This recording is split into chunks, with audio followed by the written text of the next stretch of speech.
I see most of the Panthers teams from last year's on the Bears. So there you go. Bunch of goddamn traitors. Yeah, It's the this a pre business. yeah, this a pre-show. So we just talk about all random shit until we get ready. NFL stands for no fucking loyalty. So there you go. I mean, wait, did Emmitt Smith ever two different teams? Huh? Emmitt Smith. 'Cause I know he's a Dallas Cowboys for life. He was a Cardinal. Oh shit, I forgot. Damn, his last career. It's certain people that stay with a team for a long time because nobody else want their ass. Like I speak for example, Eli Manning. So we had to deal with his ass his whole career, you know. But yeah, you talking about back in the day, like in the '80s, there's no such thing as free agency. Your ass got traded if they didn't want your ass or you didn't want to be on the team. But thanks to the late great Reggie White, brought free agent to football, that changed the whole damn thing. Like, it's no such thing as motherfuckers being. It's a rarity now that someone stayed with the team they got drafted with. Yep. I was about to say, you just mentioned Eli. I think Ben Roethlisberger being another one. Yeah, he's a steal for life. Yeah. Yep. Shit. You can't. Brian Dawkins too. The Eagles did third. Who?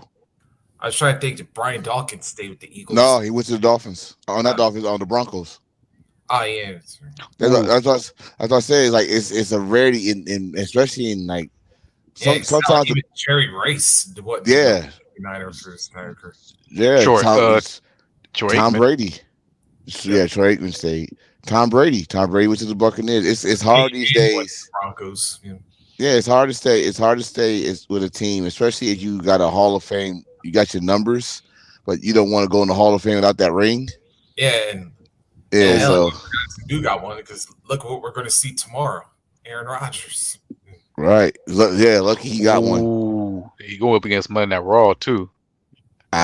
Hey, listen, we live in an era, and you do it every time. You do it every time we go on this show. You got the TV behind you. You got the computer. You got something else right next to you. I know you do. So it's a whole different. I swear, this ain't back when the money. Listen to me, people. Around this time between September and I'm gonna say maybe December, the true Monday Night War was Nitro, Raw, Monday Night Football. That's the true war around that time. Well, at least if Monday Night Football games were good. Yeah, that's true. The schedule had a good game and everybody was healthy, and you know that their record was good. Because now I don't know how they schedule it, but I think they like when it comes to like the Giants, I don't want them on prime time. I swear it's nationally televised. You go embarrass me if y'all lose, and then I can talk shit with. I don't like that shit. Well, in the regular season anyway. Yeah, regular season. I mean, that's what I said December. But then again, now the season long, you can go past New Year's now. So, oh my God, yes, yeah. When people used to just get drunk and say Happy New Year in this playoffs, well, no, it's still the season. So, well, you know what? Well, being with New Year's Eve being on a Sunday, you know what? Now you got a perfect reason to drink just in case. Either celebration or I'm gonna be on the couch. Shit, get drunk, getting a skibbity pap. Then we got college football finals and oh yeah, that's right. Yeah, that's right. That's why the Lions and the Cowboys are going to be on a Saturday this year. Yeah, that's why I love college football more than NFL. It's so much options, so many options. It's not just D1. It's D1A, D1AA, double Division 2. You know what's the sad part though, and it happens. Well, 95% of the time, that somebody gets in when they shouldn't, and then it's like, and mostly because like because a team that could have a good record, plays in a bad conference, or they have a soft schedule or whatever. But this is the thing about football. That's why I love the NCAA basketball, the tournament. Even though they add more people, I don't know why, but that's the story.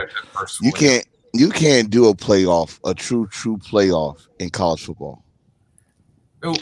You can't unless you do a special edition tournament, like a Nah, charity 'cause you case. want to know why? No, you go And I'll do go back to the sponsor. one year that always gets me. I forget. I think it was like 2018 or something like that. But remember the one year Central Florida was undefeated? Yeah. Hmm. They didn't even make the playoffs, and they were the only team in the entire D1. Well, I'm gonna tell you why. And I understand the strategy. This is why I tell people why I love college football, because they can run up the score, and it's not disrespectful. Now you got to understand it. It's not disrespectful. Like back then, it was like, oh, you couldn't need the ball, but no. You got to impress these judges, these whoever the committee is. You know, you got to impress them, and you got to beat motherfuckers like you deserve to be in the fucking playoffs. With Central Florida, though, even though they won their bowl game that they was invited to, Yeah, beating their Auburn. record at the time, because remember before they went to the All American Conference, their record was not strong. No, They ain't beat nobody. They beat people that was basically had losing records, except for one team. Into that bowl game, they took them seriously. But look what happened. Their coach went to Nebraska, and then his ass sucked, and then they start losing. And like it's always a season where you get that one team that's undefeated, but they think they deserve to be in the playoffs, but you didn't beat nobody. true. You know, Yeah. it's crazy. That's like saying this. I don't know. What? Give me a team. Gamecocks. No. I'm gonna get. That's what I'm gonna get. I'm gonna get to. Hold on. That's gonna use my example. That's like. Well, hold that thought. That's like. Who just played Penn State? Delaware. Let's just say that. Yeah. Delaware went undefeated. Even beat Penn State. They undefeated. Gamecocks is undefeated. Who you think go get in the playoffs? Penn State. Carolina. Huh? No, it's saying between Carolina or Delaware who would have gotten in. But yeah, it's going to be the Gamecocks. Exactly. Gamecocks playing the one, if not the best conference in college football. That's always in the talks, which is SEC. You gotta face Alabama. You gotta face Florida. You gotta face LSU. You gotta face Tennessee. You got now soon to come. Georgia. Goddamn Georgia. Soon to come Texas and Oklahoma. And who Delaware? They just beat Penn State. Who the other teams they beat? How badly they beat? If they beat everybody in the hundreds, you put them in the playoffs. Fuck that. I want to see this. You know? And then it's like a lot of times, like you got to have like because if your conference weak, you got to rely on hoping that you got a good out of conference schedule. And a lot of times those be just as weak as your in conference. Yeah, so this is gonna be an interesting season. I'm looking at it because I'm a Michigan Wolverine fan, but I am rooting for Colorado. I was in Richmond yesterday, and I watched that game. We was like in a restaurant, but we turned it into a damn sports bar, and we was all in there, and they look good. They look good. I just can't wait. I can't wait. My workplace, and in 3 more minutes we're going live. Well, we're all live, but we're gonna start the show. But in my workplace, my coworker, I ain't gonna say his name, but he always talks shit about Deion Sanders, talking about, they ain't gonna win nothing, they go up against the real man. He bet all that fucking money. I've been saying, like, look, they gonna have a good season, like good record, good season. I think they're gonna play a championship bowl, not the big bowl, like national TV bowl, like a small bowl for ESPN. Yeah. And then next, the first game, TCU took a big L. The next day, come back to work. So, how about them Colorado? Man, I don't want to talk about the damn game. Exactly. Listen, man, I got somebody that did the same thing. Like Deion left the HBC, and I think was you on that live I did last year? Yes. Me left. Yeah, Mm-hmm. and I said, bro, what he did for HBCU, y'all didn't even know that they still exist unless they was doing a fucking classic in your town or something like that. So stop the bullshit, right? So I was like, he's going to the big time now. He's in the all right, he about to face the team that was in the national championship game last year. And they still got the same offense. All right, let's see what they do. They came out and won. Oh, it's just one game. They ain't gonna beat Nebraska. I called them as soon as it went off. I'm like, anything you gotta say? Those boys for real. I didn't know they was that good. Like, you know he was that good. He threw 500 yards in one game. Are you crazy? Yeah. But it is what it is, man. My thing is this: they're not gonna go undefeated. That's a fact. Colorado's not going undefeated, right? Yeah. But if they get bowl eligible, yeah. if they go bowl eligible, that's a success. They was 1-11 last year. You go bowl eligible your first year in college, in the first big time Pac-12 conference, man. That man give that man his flowers. Let that man do what he do. I swear for the Lord, if he go through a college playoff and go to finals in front of national TV, that ring's gonna be huge like Godzilla. Yep. Man, he bringing people together. I saw a video. Cameron was there. Oh yes, Wu Tang was there. This man got a bodyguard that said "fuck around and find out" behind him. I was like, yo, it's never been this black in Colorado, unless you said the weed is good up there. They're like, oh, we're going to Colorado, goddamn it, shit. But no, it's the football now. So and look at Denver. Denver right now taking that damn fame too. They beating the Raiders right now. Yeah. Hey, it's getting good in Denver. Yeah. Oh, that's shit. Russell. Yeah, Russell Wilson. Westbrook. Russell Wilson. Oh, you say it first. I had to put an e-brain. Like, wait a minute.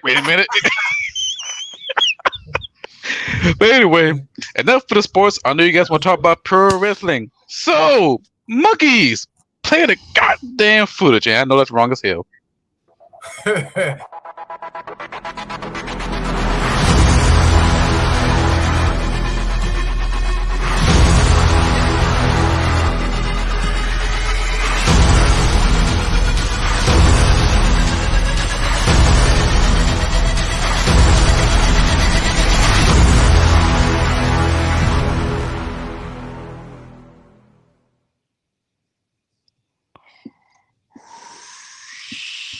And we are live. I am Heel Hurst Hamsley, the Catalina Blue Blood. Like Mr. Peter Bauer. Yeah, I am Terry. Wait a minute. I wish I could say this like guys. Terry's General Walter Gunther. I was gonna give you the microphone. Yeah, I'm your boy, Mr. Attention Getter, the Rebel Without a Cause, the enforcer. What we got online? Let's get to it. Yes. Well, you've already got it over your left shoulder. Here's holding on, ladies and gentlemen, the Intercontinental Championship, one of the most historic championships in our professional wrestling history, and as we all just know, Friday, a record over 35 years broken by my namesake right here. Gunther, now, aka Walter Hahn, call him what you will, the longest reigning intercontinental champion of all time. And I cannot be any happier for it. And we actually have a champion that put work in. Yo, I have to say this right now, that you think about all of the great intercontinental champions over here, like Mr. Perfect, late great Kurt Hennig, of course, Hall of Fame Bret the Hitman Hart, you had Heartbreak Kid, Shawn Michaels, late Scott Hall, aka Razor Ramon, Macho Man Randy Savage. Yeah, list goes on and on. And you can't forget about Arman Johnson. Yeah, and Goldust. Yep. I can't forget Dustin. Of course, and hell, your namesake, yeah, Triple H. Oh yes. Yep. Of course, the Owen Hart, Stone Cold Steve Austin, The Rock. But boy, Greg the Hammer Valentine, Tito Santana, like man, the list goes on and on of how many great Ricky the Dragon Steamboat.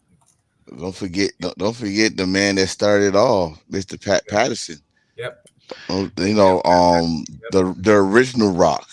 The original Rock. Don Morocco. You know, and you know, and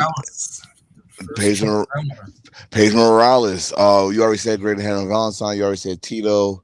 You said Ravage Rick Rude. Hell, since you said I might as well say Ultimate Warrior. You know, and the reason why I say Ultimate Warrior because people like they just downgrade. They want to be respectful right now, but when he's alive, people should downgrade that because how the hell y'all get the Intercontinental title? When he got the Intercontinental title around that time, the Intercontinental title was you next in line, or are you suitable to be next in line? He was next.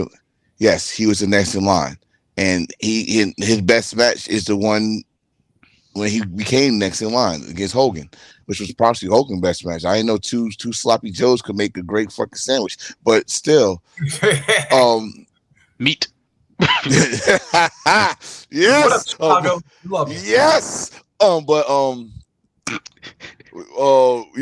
We said those that made the belt.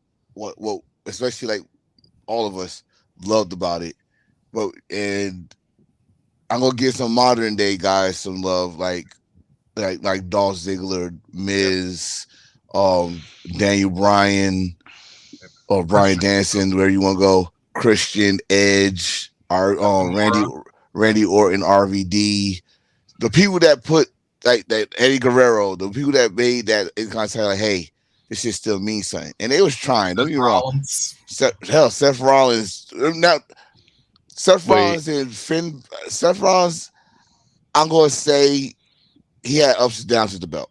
Like he wanted it, but he didn't want it. Like he wanted it, but he didn't want it. Like he wanted it. Like fuck, I'm gonna show you that I'm ready. Which kind of went old school with it because it brought him back to the main event spot, if you will. Like he went after he lost the Intercontinental title. Guess what? He won the Royal Rumble.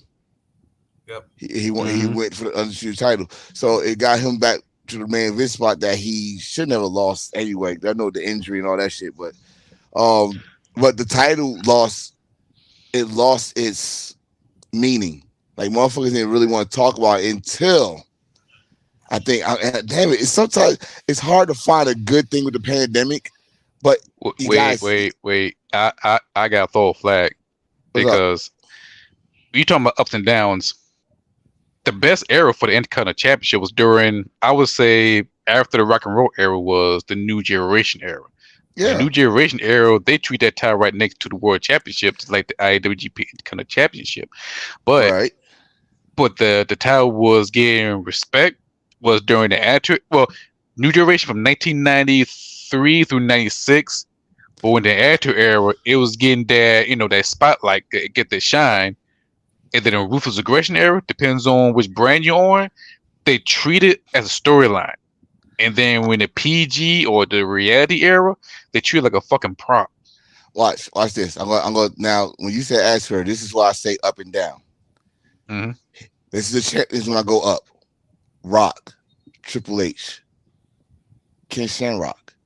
This is where it start. This is where it start going down. Road Dogg, Goldust for a week. Godfather. Right? Jarrett. Jeff, I'm gonna get. I'm gonna get. Ooh, wait a minute. Jeff was a dope Intercontinental champion. I want to say, hold on. I'm gonna give Jeff his due. Sorry, Real. I gotta give him his due, but Real gonna agree because he said he's a mid card anyway, so I'm good. Yeah. But so when Jeff Jarrett got it, he won. Everybody thought when he got it was a charity case, which I'm gonna disagree with that. No, he got it right after Owen passed away. No, he got it because he still had. He already did 4 times, but he also still had that heat. He still had heat, right? Mm-hmm. D'Lo, that was a mixed bag for me. Jeff got it back. Right, definitely missed opportunity. But when Jeff got it back, when we go back up, we made history again. China, Chris Jericho. Then it start going back up again, right? Mm-hmm. Yeah, Kurt Angle, Benoit. You see where I'm going? Rikishi. When go back down, straight. He's not a porno star no more. Val Venus. Yep. And then it was going up and down from the Attitude era to the Ruthless Aggression era. When it got to a lot of transitional champions stuff. Right, exactly. But when it was serious to me, don't disrespect to no disrespect to Edge, Yep. no disrespect to Real Regal. When RVD finally got that, Yeah. and then he lost it to a comeback, another history when it stayed up. Eddie Guerrero came back from the Indies. Remember that shit being invented Raw. I don't know how many times, especially that ladder match. Mhm. RVD, Chris Benoit, uh, the great Chris Jericho won it again. You know, but it was on TV. It was defended. It took a break, but came back. Christian got it. Booker T got it, and it started becoming the prop. I think once the Ruthless Aggression era started getting outrageous. Yeah. You say PG, I say outrageous because that's still around that they didn't know what to do with storylines. But, but it's getting outrageous though. But it still meant something to those that love that belt. Yeah, look, Shelton Benjamin when his first. Shelton Benjamin. Remember, he got that shit after beating Triple H cleanly. 3 times. 3 times. They had to do something because they're not gonna put the World Heavyweight title on yet. So Chris Jericho did a duty. Remember, you heard the story. He didn't know he was gonna win. Yeah, Taboo Tuesday. Yep. He didn't know he was gonna win. Not to mention that he put some highlight on that. He defended at WrestleMania, but he was a champion. That money spot where he's running up the ladder. And yes, he was Intercontinental champion during that Money in the Bank. Tell Carlito. Yep. Carlito is my dark horse though, because they gave him the belt on his first night on Raw just to say he's the only man that on his first night on SmackDown on the United States title, on his first night on Raw. You know what I mean?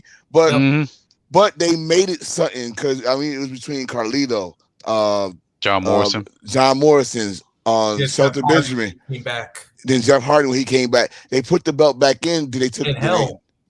Here's the name that you rarely associate with the Intercontinental Championship. Ric Flair. Oh yeah, Ric Flair. Ric Flair. That was a confidence builder. That dude was he thought he couldn't do no more. Get the crowds in, which is a lie. And let me say, since you said that name, I know people want to go old school and all this shit, but about he might be a racist thanks to fucking Teddy Long and all that shit. Let me tell y'all something about Ric Flair. I don't know if he is or not. That's not that. I don't know. I don't know him like that. But I'm gonna tell you right now, us black folks in the hip hop community, we learned something from him. Ric Flair trip. We learned something from him. We all wanted that limousine ride or get our own ride. We always wanted that jet flying. You know what I mean? So back to the Intercontinental title. It had its moments, but it also had its down moments. Yeah. And when we got to the pandemic, and I say this because when AJ Styles got in, Bryan Danielson had a clinic when nobody's there for the Intercontinental title. Mm-hmm. When Sammy came back and Jeff Hardy, that triple threat match, I think it was a ladder match. Yeah. And they had a clinic. They start putting importance back to the Intercontinental title, and when I think Shinsuke had it. Yeah, Big E had it. That's what I was kind of pissed off about that because Shinsuke last Intercontinental title run was not good, and it was not good because he did not get a chance to defend the title. He not that often, right? Barely. And pretty much barely, right? But like you said, Big E, it gave opportunities to Apollo Crews, who became a whole different character with that damn belt. Nigeria. Yeah. My Lord. Wait a minute. Flag on the goddamn. Not only that, he won a match at WrestleMania in front of people. He won the title in front of people.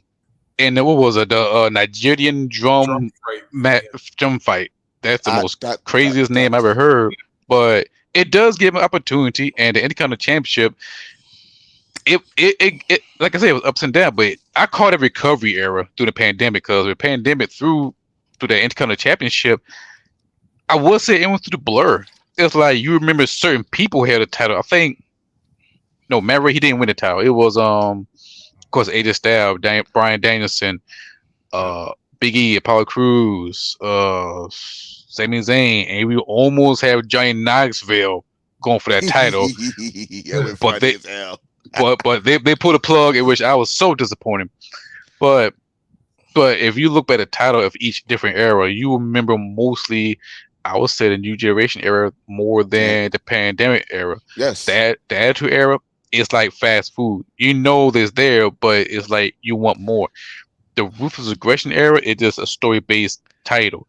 But PG era, like, who could remember Zack Ryder was an Intercontinental champion? Very few. Okay, Me? yes, me too. Who can remember when Bad News Barrett was Intercontinental champion? Who can Me. remember me? Who can remember Curtis Axel For was some in? reason, me, but I didn't like it. Yeah. I'm gonna tell you why I didn't like it. Charity Case. He won the belt that his father that we just mentioned, and he won it on Father's Day. What did you do after that? Nothing. Not a Nothing. damn thing. And then you passed on to Big E. What you do with that? Nothing. Not a damn thing. Which that was a missed opportunity right there. How many black folks had that belt? Big E, Before him. Coffee. Great Kofi. Yeah. How many? How many just said? 2? Are we going? Are we in here going to count Rock? No. Okay. But, No, so he has some more. Jackson did have some. I'm gonna say 2 or 3, right? We're gonna say 2 or 3. Yeah. Now 2 or 3. Now let's count after Big E. Hold on, let me go to the first one. Watch. Big E but only Apollo, I think. Oh, Lashley. Bobby Lashley. Lashley. Bobby Lashley. Wait. Yeah, I'm gonna disqualify that one a little bit because why? Hey, do you remember Lashley's run when you had Leo Rush and Heaven? Let me tell you something about that. That was a good duel. That was a good duel. That was a good duel, but yeah, there was a little part of that I did not like. Let me tell you something about that. One, did it not give Bobby Lashley character work? I mean, we're talking about the WWE. We're not talking about Impact. We're not talking about AEW. We're not talking about New Japan, where we only worry about wrestling. Yeah. WWE is character fucking base, and that's why his run stunk when he first came back. Like we wanted the Bobby Lashley that was an Impact, but we're not gonna get that Bobby Lashley until later on. So what it did, he got a little loudmouth and Leo Rush. Who say Bobby? But wait a minute. So we gonna skip that diddly pass over when Bobby Lashley bit his butt over and moon us. That's what I was trying to avoid mentioning. Right, yeah, we're gonna talk about that. And now no. And he got that damn Sherlock Holmes hat, look like a fucking cyborg from Teen Titans Go. And we are not going to sidebar the incidents and stuff that happened. But what we are going to recognize, though, before then, when was the last time the Intercontinental title was at WrestleMania and defended at WrestleMania, and not defended at WrestleMania as match number 2, number 3? It was defended like at least the match before the semifinal of the main event. Yeah, it was late. I know the crowd was tired, and we got the Demon for the first time at WrestleMania. Thank you, Finn, for doing that and winning the fucking title. But it also gave Bobby some confidence. Now we had to wait another year for it because we had to change Leo Rush to fucking MVP. But you get my point. They knew they had to put something on Bobby because Bobby is special. So I was not mad at it, but I was kind of mad with what you just mentioned about the mooning and shit and whatever, all that shit. Like, what the fuck is this? But Bobby Lashley, it showed that he could go range. Because look what we got now. Look what we got now with Bobby. Bobby got himself a little character going on. Like, he's this is how we gonna do my hurt business. You know what I mean? So my thing is this. I didn't mean to take it to race and all that shit, but when you said what you said, the best era of the Intercontinental title was the golden era of the Intercontinental title, because that Intercontinental title had either the best matches, or without argument was the best matches. No, I say New Generation era. That's like New Generation era. Yeah. New Generation era. The Attitude era had, I'm going to say, 2 feuds I like with the Intercontinental title, and both of them got to deal with The Rock. Triple H Ken, and The Tri- Rock and Ken Shamrock and The Rock. yes, yes. You know what? I throw Chris Jericho in with Benoit. What with the Attitude Era? Yeah, the ad here. Yeah, If I go Chris Jericho, I'm gonna go with him in China. Oh yeah. that too. The next one I would go with him and Christian Y. But the thing is with him and Christian Y, They was hated him. right. They was trying to establish more Christian Y than Chris Jericho. I don't think they even think Chris Jericho was like main event. They wanted to push Christian Y towards that main event because his thing was, I'm the best technical wrestler in the business. Prove me wrong. I like that. I like that's something like in WWE. If you say you're the wrestler, right? Bret Hart. Give me another one. William Regal. Kurt Angle. Those motherfuckers that always get the Intercontinental title. Yep. Yeah. And then you got to play their game. You got to wrestle them. Yep. Hell, Kurt Angle when he was Intercontinental, even though he's not Intercontinental that long, champion. He was a European champion. Yeah. you had to wrestle him though. Yep. You know. So back to that three-way match that he had. Right. Him, Benoit, Jericho, WrestleMania. Triple H, not his second time. His second time was like a week, but when he was Intercontinental champion and The Rock beat him. Yep. You know, it's history with there. It's just I like the DX. It was the DX Nation World. Y'all know how I feel about that DX Nation World. Yep. And it became about the Intercontinental title though, because that's the major title they had. D'Lo took the European title. It became the champion of Europe. That was funny as shit. But once Triple H lost that belt, and they had the great 2 out of 3 falls in fully loaded.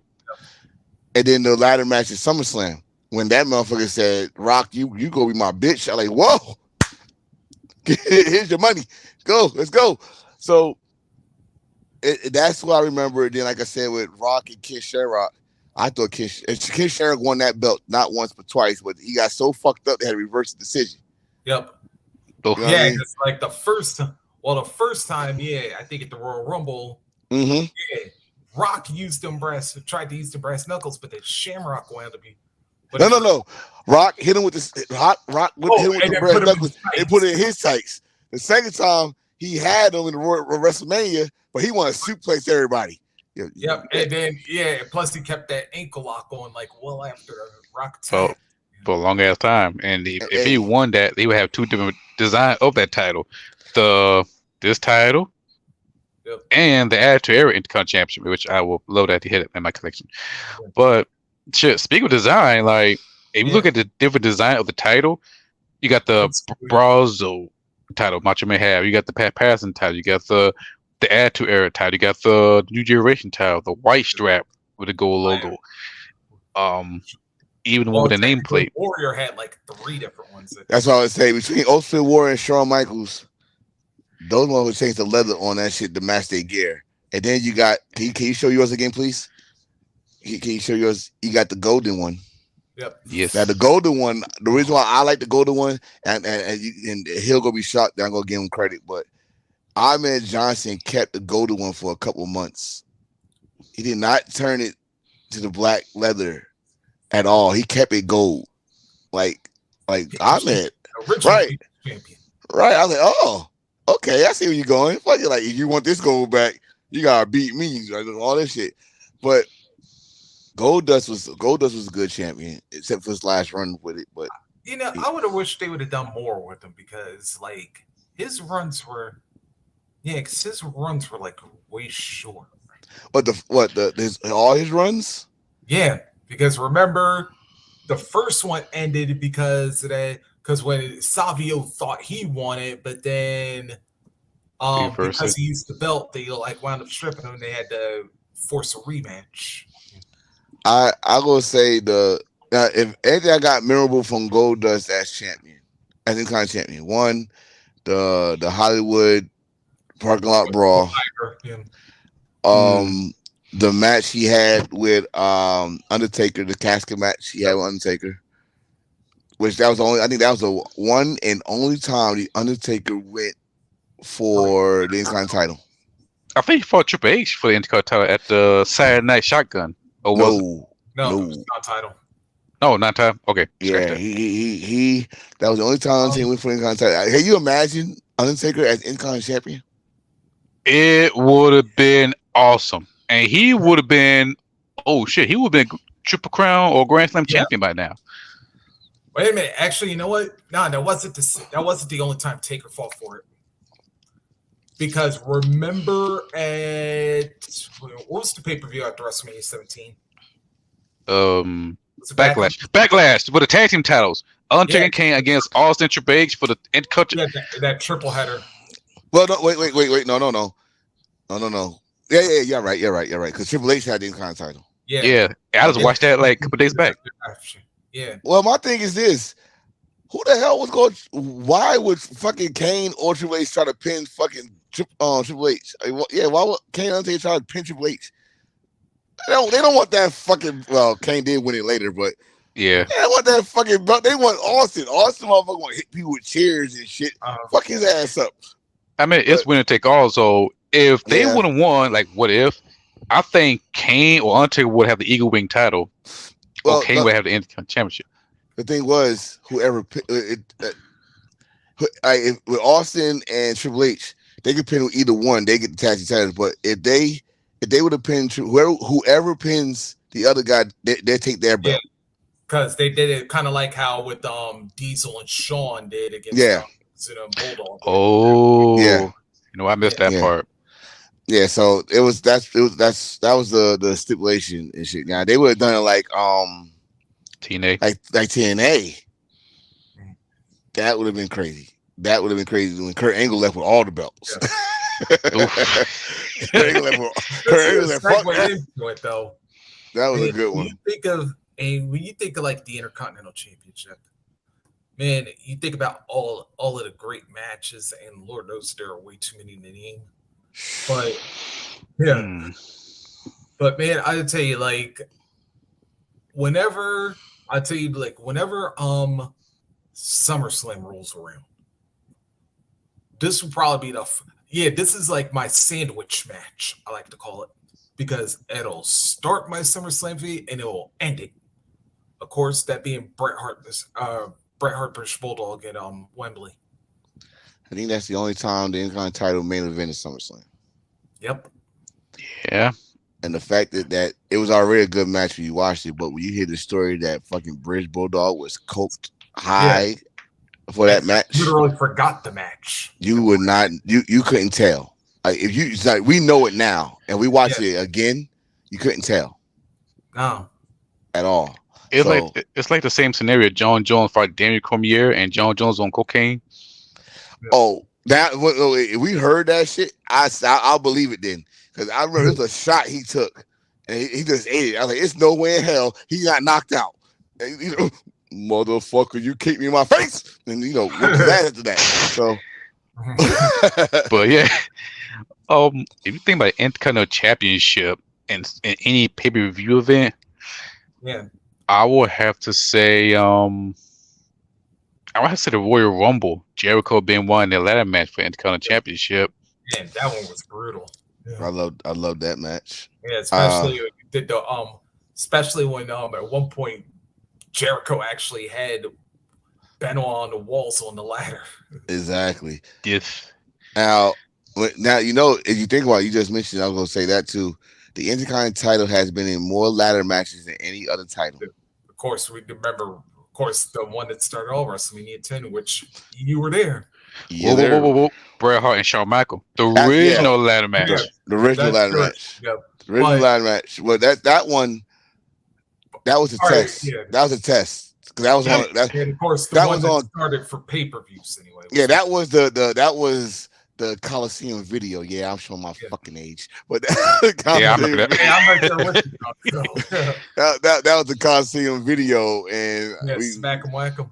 Yeah, so it was a good one. It was a good one. So when they tested, like, all right, we know, we like they know Bret is not doing these again. So Shawn, you more athletic. We're gonna have you ready for that one later down the road.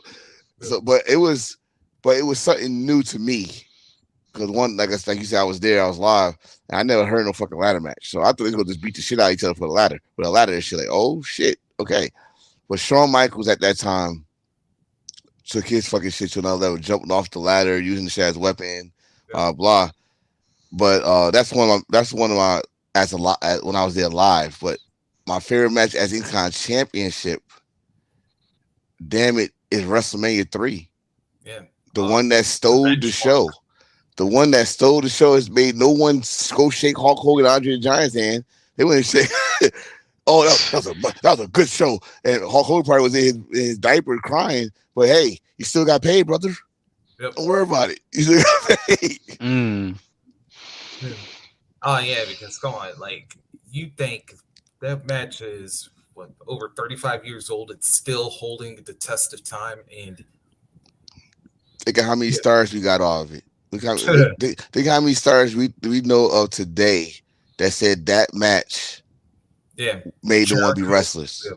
Jericho, Matt and Jeff Hardy, the Young Bucks. Yep. Like the Young Bucks, they wanted to know what the hell everybody else was talking about. They went back to watch it. That's it. Put the tangerine, put that together. We gonna learn. We gonna all that shit. So that's awesome. And the fact that go ahead. And then speaking of Madison Square Garden too, also let's not forget SummerSlam '91 with Hitman and Mr. Perfect. That's nice. I was there too. Sure, I'm surprised you ain't become the green shirt man. I was too young to be the green shirt man, and even back then we couldn't afford those fucking seats. But that SummerSlam is special to me, and that was before WrestleMania 10. But because that was the first pay-per-view I went to, and I saw, like I said, I saw the Big Boss Man, the Mountie go to New York jail match, whatever that shit was called. Virgil beat $1 Million Man for the $1 Million belt. LOD beat the Nasty Boys. Hulk Hogan goes to the Warrior, Survive. Sheiky Baby, rest in peace, and General Agnon, rest in peace.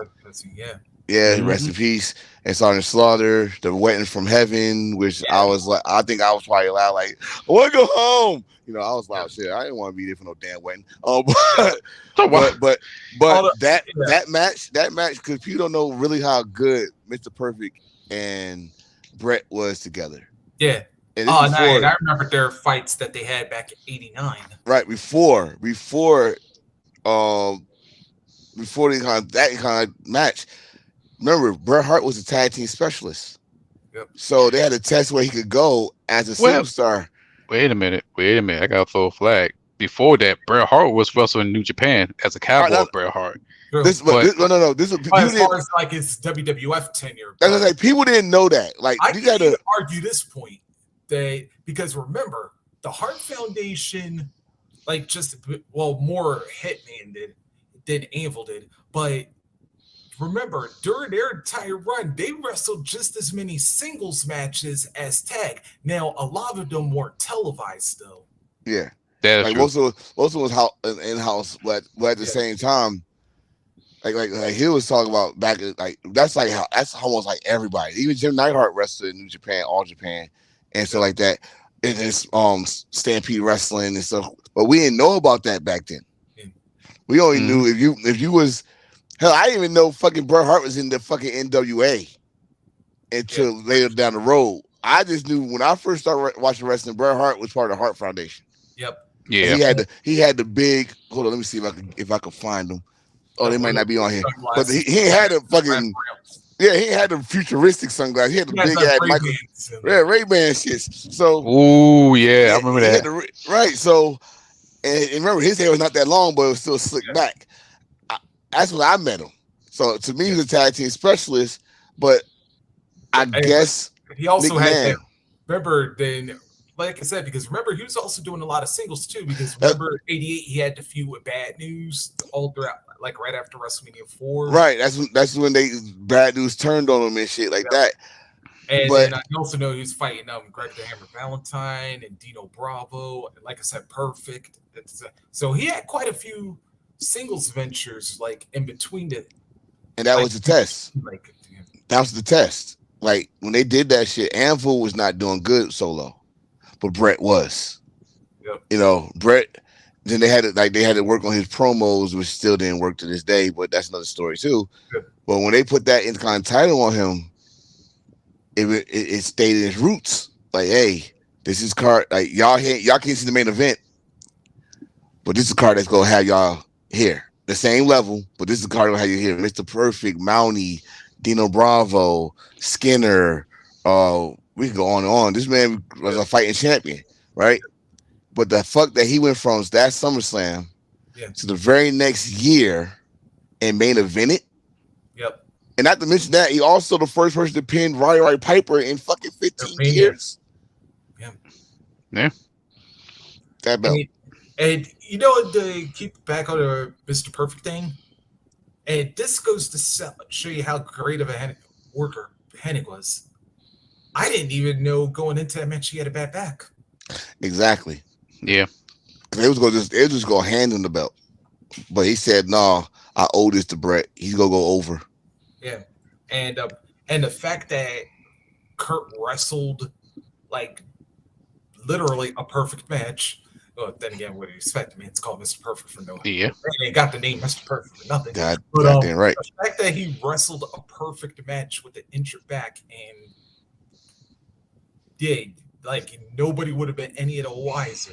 Just goes to show the testament of how great of a worker Kurt Hennig was, and also how safe of a wrestler Brett was, because that was going to be a lot of pressure to like make sure you could take care of Kurt's back, and hey, there's a reason Brett's the excellence of execution. Yeah, but he's getting on my goddamn nerves these days. Yeah. I'm a fan. You know what it is? And I always say it's like a curse. Like all your wrestling heroes, you come to find out they're fucking big ass jerks and stuff like that. Some of them, not all of them. Some of them. Like also with Brett, you know what? It's kind of like ironically enough, he became Stu in some sense, because now it's like reliving all of his memories and stuff. And yeah, I mean, much better than Kevin Nash. Oh God, Lord. But you know what? The crazy thing with Intercontinental, that all these names we said, there are some names that's also in the record books that people would be like, really? Like, if you didn't watch Dark Side of the Ring, folks, Mario Jannetty is a former Intercontinental champion. Yep, that's true. You know, matter of fact, he had the very first title change in Monday Night Raw history. Probably was the match of the year that year too. If not the Royal Rumble match they had. People, we just say his name, but we ain't say it in the list. Kevin Nash is a former Intercontinental champion. Big Diesel. Big Diesel. No, fuck it. Phillip Brooks is a former Intercontinental champion. No, because we're gonna get to that. We're gonna get to that 2 times. We gotta get Cookie Puss. We gonna get to that, but he's a former Intercontinental champion too, by the way. But the thing is with him, with his Intercontinental champion. What do you remember about his Intercontinental title run? He broke Rey Mysterio with GTS. How did I know you gonna go there first? Wait a minute. That wasn't when he was. Wait a minute. Yes, he broke Rey Mysterio's fucking nose with the GTS. That was after he won the Intercontinental title. Yeah, that's what I'm saying. During his run. When Punk was the Intercontinental champion, remember, that's when he had that one match with Regal where he wound up bleeding. Well, no. That's when he lost the belt. All the stuff with the Mysterio came a full year after. No. He beat Ray in the finals for the Intercontinental title. And he beat the GTS and broke his fucking nose. The one you talking about when he got the SmackDown and Ray cut his fucking hair, he had to wear that fucking stupid mask. And my God. And then before then, he was saying happy birthday to his daughter. I love that feud. I love that fucking feud because CM Punk, and I said it, CM Punk came with the G.I. Joe gear on his name. Like that motherfucker lived in my childhood. So, yes, I got excited. Yes, I got excited for him. But because actually, wait a minute. Because, hold on, what was the turn? Because remember, like I said, Punk only held the Intercontinental title once. Yeah. He beat Regal for that. He beat Regal for it, but he broke, to get to Regal, he had to face Ray. And he broke Ray's nose to get the Regal. I mean, you cannot forget that GTS because that's what motherfuckers was scared of him to use that shit. You know, every time someone get hurt with a move, they're like, yeah, you gotta ban that shit. Nah, fuck that. I love my nose. I like to breathe. I like to breathe. You know, something like shit. All right. So, but because I was, when I'm thinking of broken noses and intercontinental titles, I keep thinking of Cody for some reason. Again, that was my next thing. We did not say his name, and he did the most best thing possible to bring back the original fucking belt. Do you have the white strap on? Oh, of course. Of course he do. That's right. Yeah. Of course he do. God damn, I've been here for 60 episodes. I know. You should know. I thought you already had it down, but that was the gold one you had. Yes. I get it. That's his baby. He gonna have his baby next to him. He gonna have gold next to him. Hold up. Go ahead. But when like Cody when that boosts Cody up. These are names we didn't say. I'm just going by. So we didn't say. How about this one? We didn't say Ezekiel Jackson. We didn't say. I put Zeke in. You put Ezekiel Jackson in? Yeah, because when we were mentioning the Black Intercontinental team. Oh yeah, okay. But we didn't talk about his reign. Like, was it memorable? Yeah. Was it not really? But when we talking about historic reigns, we ain't say nothing about Ezekiel Jackson. But Cody beat him, and then Cody said, I don't like this one. Put in the paper bag, get the other paper bag, and came up with that nice, beautiful thing right there. That white title right there. Look at that. It's a different texture because he got the nugget version until you lost it. He got the smooth title. And that title looks small though, but this right here, oh my lord. That's the one. But that's the one he got back after he beat the Big Show. Yeah, the table match. Yeah. Oh my God. Spaghetti-o. All right. We didn't even mention Big Show. Big Show's a former Con champion. Big Show. Oh, JBL. Moment. Yeah. Right. Like and the thing like Christian. And why I'm putting Christian is he's a 2-time champion. First of all, he's a 2-time more. He's 3-time Con champion. Yeah, Speed Edge. Dang, hold up. I'm sorry. He's a 4-time Con champion. God damn it. 4-time Con champion. But why I'm bringing him up, he did something that no one did before. He took the Con title to another company. Mm-hmm. He went to TNA as Con champion to induct motherfuckers in the Hall of Fame. You're the Con champion on TNA to induct, I think it was Sting or Kurt Angle. One of them. Sting. Was Sting in the Hall of Fame as Con champion. So it's the Con title is so prestige. And we was Mox was the Intercon. Yes, Ambrose is Con champion. I'm still to this day pissed off that he had to defeat the title on the fucking kickoff show of WrestleMania. Don't forget about the big dog, Roman Reigns. I'm not gonna forget about him because everybody in the Shield had the Intercon title. And if we keep it real, everybody in the Shield is a Grand Slam champion. Yep. Moxley never won the Universal title, but he is a Grand Slam champion though. Yeah, because it was WWE again. But and we'll never do that again. Like great Brody Lee, Luke Harper. Yes. Briefly. Yeah, he beat Dolph, but just like what he did with Cody with the TNT title, he did with Dolph Ziggler for the Intercontinental title. That ladder match was possibly one of Dolph's best Intercontinental title matches, either to get or defend. One of them. Because I still like. I don't know. No. I still like him and Miz because the story him and Miz did, and in the promo is like one of the best emotional promos he has ever did. Another title match that main evented a pay-per-view. It did? Yeah, Backlash. That's during the branding station era. Oh, hey, I thought AJ and Dean main evented that. No, that's beginning the match. The end of the match was the Miz and the Dolph Ziggler career versus title match. Really? Yeah, because I think they were having a debate. I think like a debate or something was happening on that because they had to reschedule. So that's why they put the WWE Championship match on first. Oh. Yeah. Or State of the Union dress, one or the other. But it was like, Ow. But I know that it happened down here in Virginia. We didn't go, so I was kind of mad. But my son was all right. He happy. Then again, yeah. What was that? That Iron Man match between Seth and Dolph. That You know what? I call that. That's what I call Steph. I call Seth Rollins the Golden State Warriors at that time. Like, how the fuck you blow a goddamn 3-0 lead like that? What the hell is wrong? He lost. Like, come on, man. Stop. But I love I now with Tyler Reigns before Gunther. I did love Seth Rollins, first to second. Tyler Reigns, because he won at WrestleMania.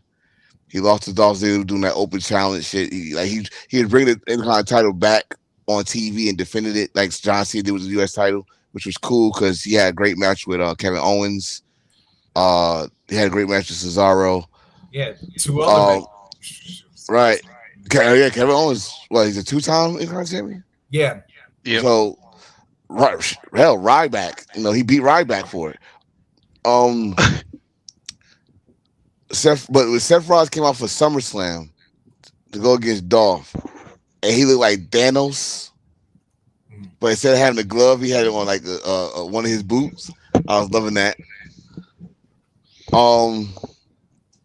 But before Gunther, I'm still putting Miz up there. And the only reason I'm putting Miz up there because Miz was the only person that would go and step on authority and say, "Hey, this is the fucking Intercontinental Championship. Why is it not on fucking TV?" As we know where I'm going with this. This man was not on TV. And he was there. And he wanted to at least be like, give me 10 minutes. Just give me 10 minutes. I could do something with 10 minutes. And he cursed out. He might have cursed out Daniel Bryan, but he was also cursing out whoever the fuck was in charge, who was truly in charge of SmackDown. I mean, like, how the fuck you gonna have me, the Intercontinental Champion, on TV? Like, this is the mid card. You gotta give people opportunities, and you're not even giving the champion opportunities. You know what I mean? So I love that Miz showed that, hey, I'm Intercontinental Champion. It's important to me, damn it. What the fuck? So I love when Miz was champion. Now I ain't gonna say his first 3 title reigns, but I think when he really when he beat Zack Sabre. No, not Zack Sabre. I'm sorry. Zack Ryder. I think of Zack Sabre Jr. because he's the television champion with that ugly ass belt. But yeah, Zack Ryder. I haven't called him Zack Ryder in a long time. People, leave me alone. Oh wait a minute, we forgot one person. Umaga. 2-time Umaga. champion. Yeah. 2-time champion. That's right. One of the rare people who maintained the Intercontinental title at a SummerSlam. Yeah. They had him as a hit. They made him a face, then a heel, then a face. They didn't know what to do with Umaga, so they just gave him an Intercontinental title. But in that case, Umaga was part of something that I will never forget with him and Santino Marella. Santino Marella. Ooh, I put Santino Marella up there. He's one of the most entertaining Intercontinental champion I've seen. Entertaining. Yeah, I'm gonna say that. Entertaining and guaranteed to make you laugh. I think he's a 3-time Intercontinental champion or 2. I think 2. 2. I know the second. I remember the second time he won it because of Beth Phoenix, and she carried him out the ring, which was funny. Glamorella. Yes, Glamorella.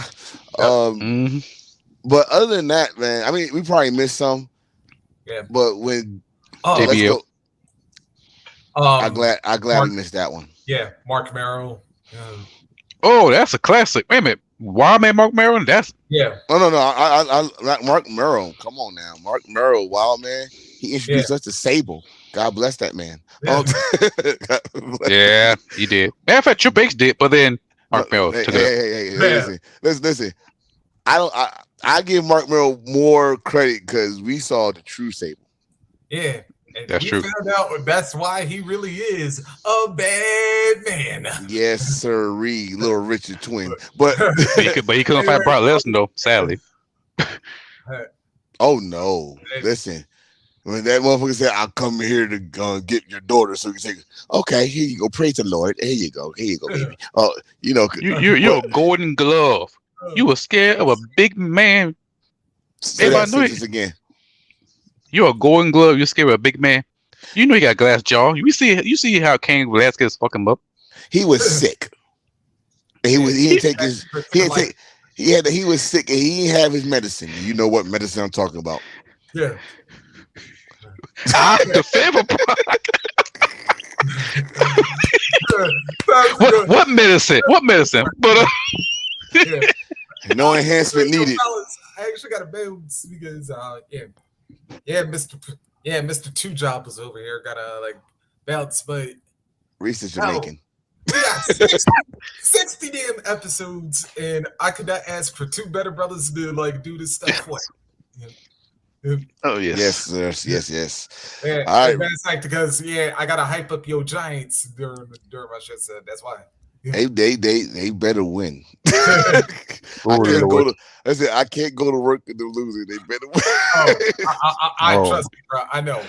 Lord, against the Cowboys. Oh Lord. All right, man. I'll catch y'all later. All right. Salute. Yes, sir. So are we done with the content, or you got a final thought or something with the content? I guess the final thought is who will take the man title? I think be Jey Uso. Anyway, you got choices. You got Jey Uso. I swear they're gonna find a way to get Chad Gable this damn belt now. That was when you got Big Mark Henry crying. Oh Lord. You better get that man. He made you feel. Hey, that's what y'all fans like. He made you feel. So I won't be surprised Chad Gable will make it a triple threat match. Somehow. If they do that, then I think they won't give the Chad, but they're going to tease it with Jey Uso. But I do see Chad Gable become the Intercontinental champion down the road, or U.S. champion. Unless he get traded. Oh, that'd be interesting. Olympian win the U.S. title. Love it. That'd be perfect. And damn, that means he got beat at Rey Mysterio, and he got to lose Otis and old girl. I don't know about the second part, but I don't care about him losing to Rey Mysterio. God damn. Don't care about the big man, huh? You God damn you. I'm just saying. But right, what we got? We got AEW Life After CM Punk. So pretty much everybody moved forward. Collision was a good show without CM Punk, but in India, they changed the man's name in India.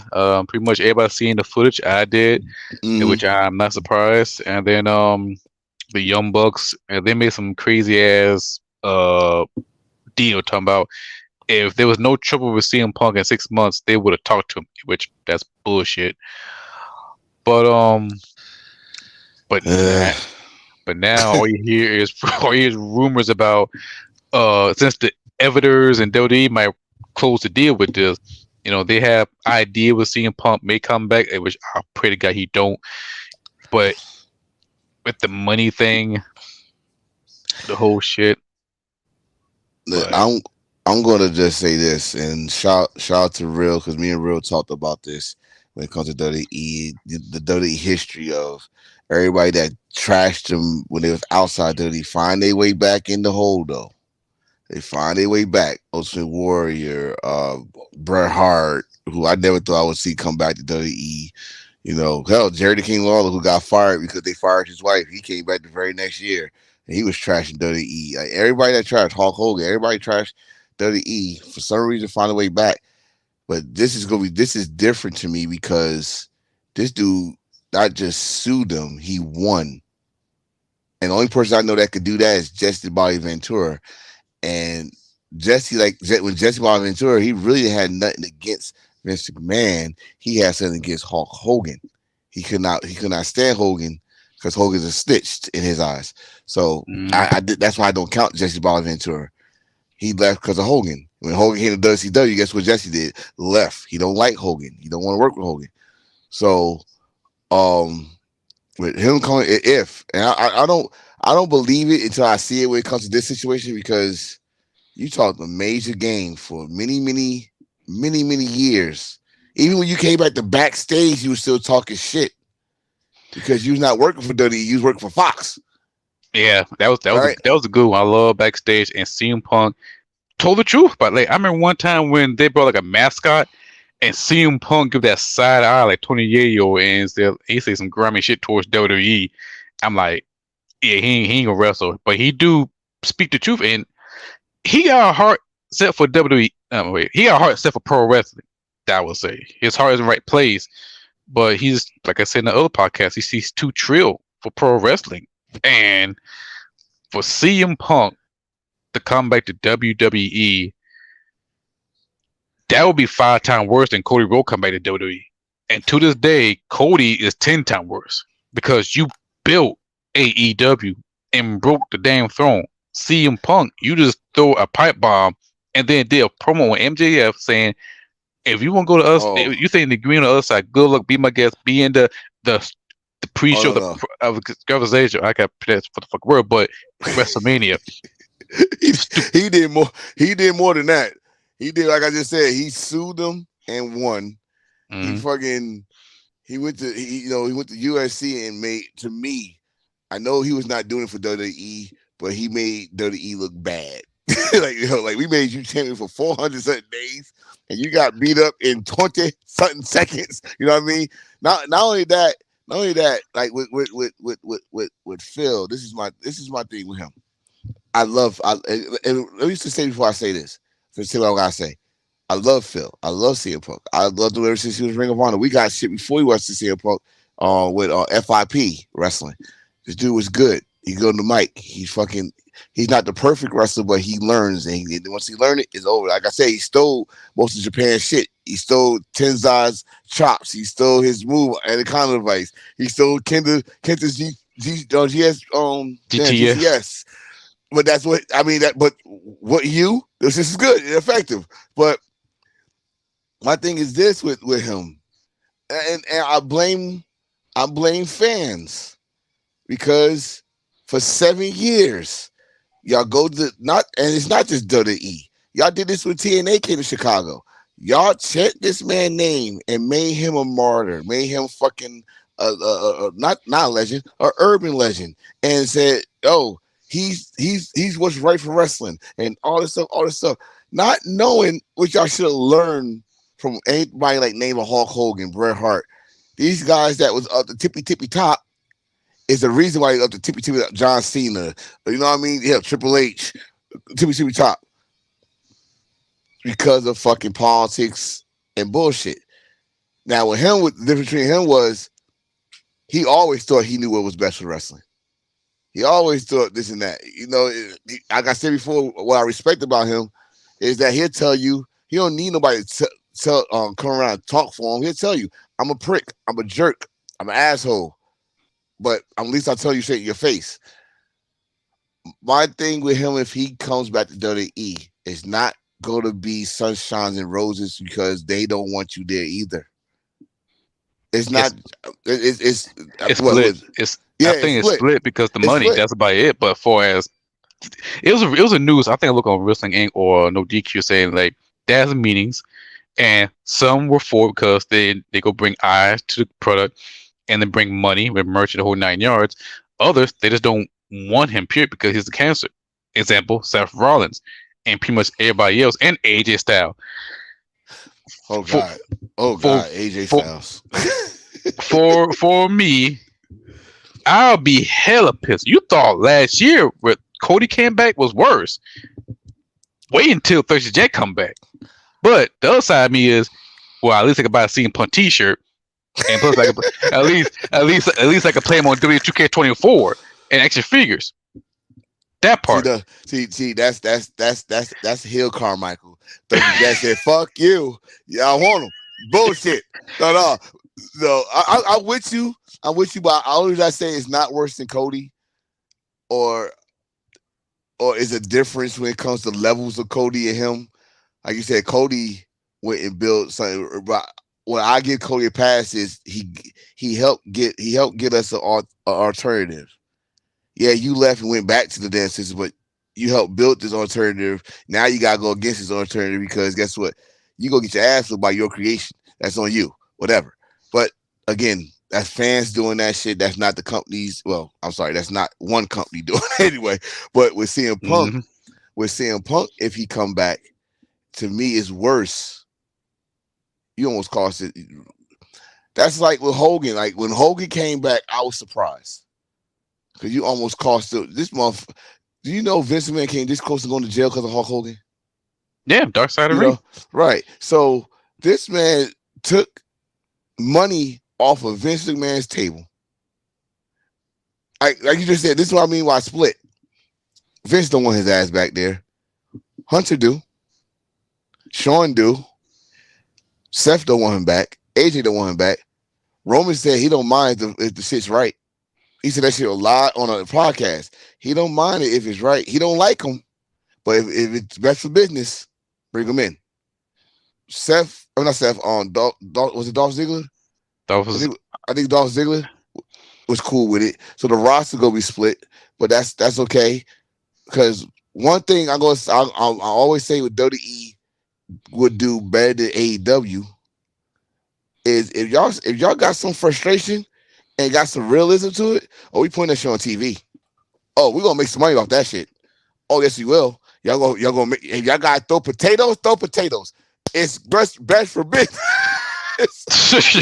If you got a shiner, we have to put no makeup on. That's a real shiner. He fucked you up. This was best for business. Instead of fucking being pussies and wait till someone leave to come to the fucking show now all of a sudden. Oh, yeah, we on Collision. Yay. No. And in Chicago, too, I'm not going to forget that. I hope nobody else forget that shit. I don't think so. And that made the EVP look weak. Because all this time, CM Punk want to talk to them, but you don't want to talk because you want to do stipulation. They canceled. And then now all of a sudden, you throwing shots at CM Punk through fucking being elite. But they ain't the only one. Austin Theory, he threw some shots. He got some of the Pepsi side of his head talking about. No, that was on Grayson Waller. I mean Grayson Waller. Waller's threw little shots at him. So it's like, well, damn. If CM Punk standing for your face, what you gonna say then?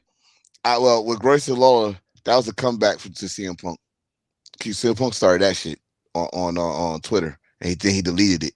But Grayson Waller didn't forget, so that was on CM Punk. He started that with him because, like with Grayson Waller, you see what he's doing with The Rock. He's trying to bring The Rock back and blah blah blah. Because it's gonna happen. We gonna see it sooner or later. I don't know when we're gonna see it. But with the EVPs, y'all wait till this man leave. Y'all ain't say shit. Y'all ain't say shit. Y'all ain't do shit. Y'all probably answer back to his bullshit, but y'all ain't do it like this, right? And now the question is, like for AEW, life after CM Punk. Mm-hmm. Mark Henry said it best. Since y'all said CM Punk is the troublemaker, since y'all said the cancer. He's gone now. So we should not have no fucking problems, right? We should not have no more backstage incidents. We should not have everybody should be singing Kumbaya and let's get this shit on the road, right? So we're not, right? That's how it's gonna be, but no, it's not gonna be like that. Because one, you forgot FTR, respect that man. Brody King, respect that man. Hell, Malachi Black, respect that man, right? Mm-hmm. Hell. Him and Ricky Starks was trying to build something. Ricky Starks was under the wing. He was like, "Yo, this is the only guy that knows where I could go." And now y'all putting him with Brian Danielson. Don't get me wrong. Brian Danielson gonna pull it out of his ass. He almost gave him that damn BCC shirt. So, but oh man, but the CM Punk thing would have been big, and I think he's gonna put that whatever belt on Ricky Starks. That'd be the second damn belt that's a renegade belt that Ricky Starks have. But I don't care. It's on him. It's a lot of people in AEW that still don't need to steal his line, but was this that CM Punk's guy? Yeah, CM Punk guy or girl, Jade, who just came back last night. She's more of a Brian Danielson, but she loves CM Punk because they talked. Which CM Punk said when he got there, if you got something to ask me, I'll give you some knowledge, blah blah blah. Samoa Joe, who's his best friend for 20 years, over 20 years. But then you got these other guys like a jungle, like Jack Perry, Young Bucks, Kenny Omega. The list could go on. Hell, Chris Jericho stuck in the middle because he tried to call him, try to contact him and shit. But you know what? But we did realize it was a split brand because after CM Punk left, they said, "Oh, we're going to end the soft split." Mm-hmm. So you just told us there was a brand split. We seen certain wrestlers come to Collision. The show was good. Mm-hmm. But the moment when CM Punk got released, people left. The viewership dipped. Now I'm curious how the viewership looked. I know we don't care about the raise, but now I'm curious what the number look now. Because if the number look high, then okay, they're back. But if the number look dip low, shit. But you and me know it's gonna be low for a couple months. Football, college football. It's gonna be low for a couple months. But then but when we say that, people, we talking about watching it live. We know y'all gonna watch it later, and the views gonna get up. But they always talk about the live numbers. Who's watching it live numbers? Like what we doing right now. If we got, they gonna worry about the viewership right now, not for later. You know what I mean? So the number's not gonna be big the next couple of months. But if it's up there still, like y'all was just averaging 500,000. Let's say that. Let's put that number there. If it's close to that during the football season, y'all doing good. Y'all doing great. But if it goes down like 200,000, because of football. Well, let's see what happens in January, mid-January, right? Because I mean, playoff football. Y'all probably could hang with them for a while, depending on what time actually it starts. Wait a minute, the conference championship, the AMC championship, and the AFC. No. The wild card too. The wild card is on Saturdays. Like how they do it now, which is good. They do Saturday, Sunday, and Monday for the wild card. Yeah. Okay. I remember. Yeah. So, but we ain't talking about football. But with AEW, I think they don't think they're gonna be all right. But my thing is now how you go do this brand new show that you built for Phil. And you go now. I think Bryan Danielson is gonna be a Collision guy, basically. Keith Lee, he's a Collisioner, and I think they're gonna bring back the split brand a little bit because they got to. Because you got way too many people. You just let go Sonny Kiss because you don't want to re-sign him or renew the contract. I said go back to split brand, and hell, I know we talked about this in the past. More championship. Because the real world championship, it made it different, even though it got big ass X on a beautiful championship belt. But it made it different. Like, okay, we got the Collision champion and we got the Dynamite champion. They could split the tag team titles with the trio on one show. Then you get the tag team title on the other show. They both would be important. You get the TBS on one show. Then you got the World Women Champion, and you get the TNT, and you get the International. Boom. You just split the titles. You made all them titles important. If you do that, more opportunities, more eyes on the show, and you give everybody the spotlight, either on Dynamite, Collision, or even Ring of Honor. That's the route that AEW should have went. But you release CM Punk because you was threatened of your life. Then you end the split brand. Now we see same people from Dynamite may come to Collision and it will cause more problems. It's like the old days. It's like motherfuckers that was on Nitro will be on Thunder, or motherfuckers on Raw will continue their shit on SmackDown before they did any type of brand split. So, but my thing with that is, so what? Rampage is just Sunday Night Heat. Rampage. You know what I can compare it to? Rampage. I can compare Rampage to. Oh God, I'm gonna show my age. Thrill Zone on TNN Network. ECW on TNN. That's what reminded me, because if you put that together, it's like 3 matches. It go through like easy, and you can watch them. Like the most memorable moment, besides of the first dance, was, I want to say, tag team title was on the line. Well, What? Lucha Brothers. Rampage? Yeah, I think it was a tag team title. Lucha Brothers against Jurassic Parks. Is that when he broke his arm? Yeah, I thought it was on Dynamite. that might be Dynamite. Cause see, I was going now. If anything, I was going to say, was it FTR? No. I mean, wasn't the Young Bucks against uh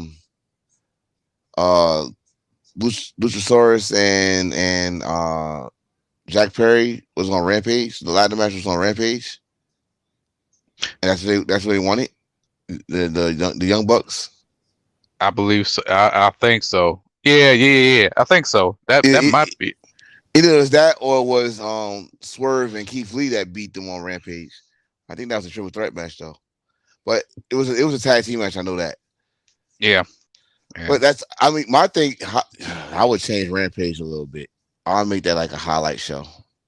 That's like what's that show? Saturday night main event, or Saturday Worldwide, or something like that. Like something like what was it, Live Wire or something like that. Oh God, Live Wire. Oh, WF Superstar, some shit like that. Yeah, just show the fucking highlights of the Dynamite and the Collision before, and then you got Collision later on the next day or something like that. I mean, you got so many options, man. You still got like you said, we got Ring of Honor, which is on YouTube or watch. Oh no, not YouTube. Watch Ring of Honor, which I'm watching. Yes, and stuff. So you got those, but you got options. Like I would have just tried to put the Ring of Honor fucking roster on there, but hell if I know. But that's what they take the Ring of Honor shows is on the Collision, right? Or Rampage. No, Collision. I think it's Collision. Yeah, because they a little bit. Yeah, because they got the same stage. Yeah. Okay. So they use Ring of Honor. They use Collision, and Dynamite use Rampage. Yes. You got opportunities there to still, because they got a lot of people.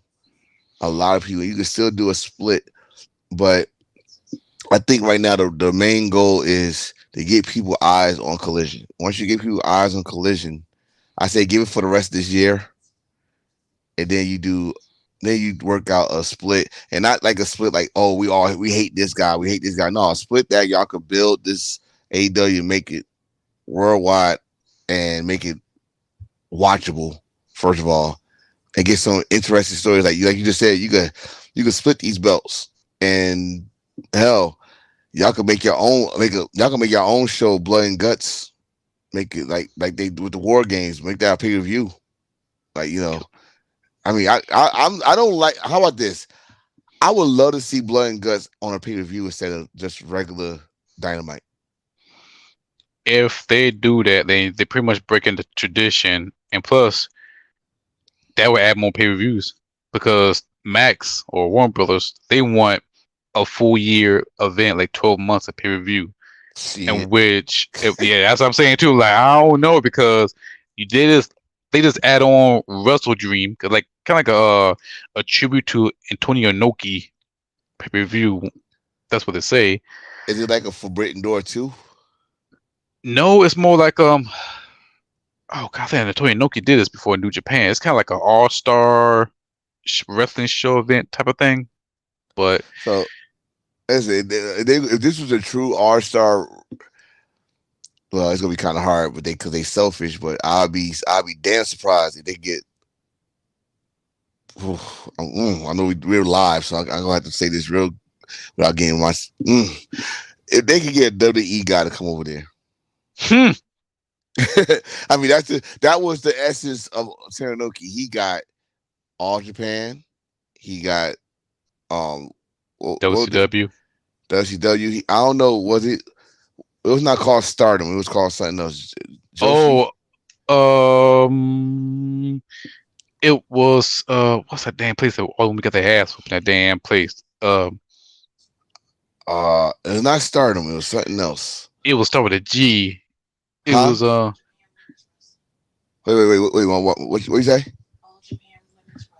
It was All Japan Women's Wrestling. That was the title. Oh, okay.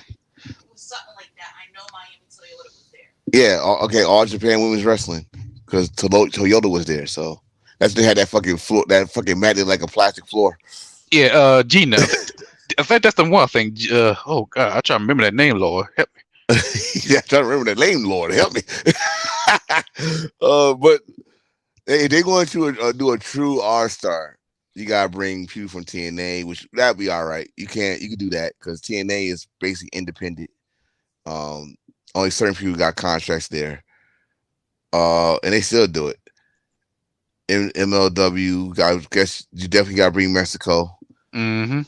You can bring people from Noah, which y'all did that before. They could do All Japan, which they did that before. They brought people from DDT. That's the name. Gaea. Gia. Gia? Yeah. Okay. That's the one. That's the one that the old girl got her ass whooped. Oh yeah. Don't fuck with nobody's husband. You won't get your ass whooped. But yes, but continue. Yes. But yeah, that's gonna be a true R-Star. But I think, like I said, AEW is cool. As the old Bullet Club, AEW is fine. So bullshit. Life out. Bullshit. No. Seriously, they're fine. It's just now. How about y'all not mention Phil and go on your business? Y'all swear he was the problem. Then okay, prove that he's the problem by not having no more problems. And the reason why I say prove to me because y'all know y'all got more problems. We ain't gonna talk about it, but because it's about life at the same point. What y'all know y'all got more problems. No shit. And you know what? You say AEW don't mention about CM Punk. I'm willing to bet either MJF or Acclaim gonna mention his name. From here, maybe towards next April. Shit, I wouldn't be surprised if fucking Jay White and the Bullet Club Gold mention it. Man, they might do a Roman Reigns. Your daddy's not here to save you anymore.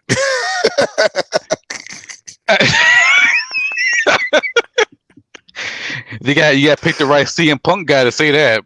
Oh my God! Well, shit. I mean, they can say it to him. I don't think FTR going to stand there and let them say it. Like Austin Theory just stood there, made that stupid face.